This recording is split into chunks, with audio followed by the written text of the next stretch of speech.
Hello everyone, my name is Vishal Menon. I'm 15 and I'm from Kajang. I'm from the HEADSTART batch 21-22, and I've really enjoyed HEADSTART so far. It's helped me overcome a lot of challenges.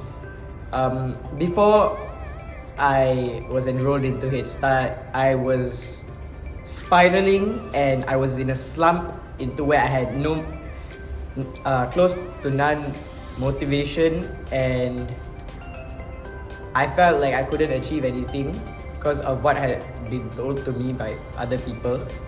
But what HEADSTART has taught me is that you are the creator of your own destiny and that you are able to achieve whatever you want. My favorite part about HEADSTART is the creation of our vision board. It made me very happy. I love myself an arts project.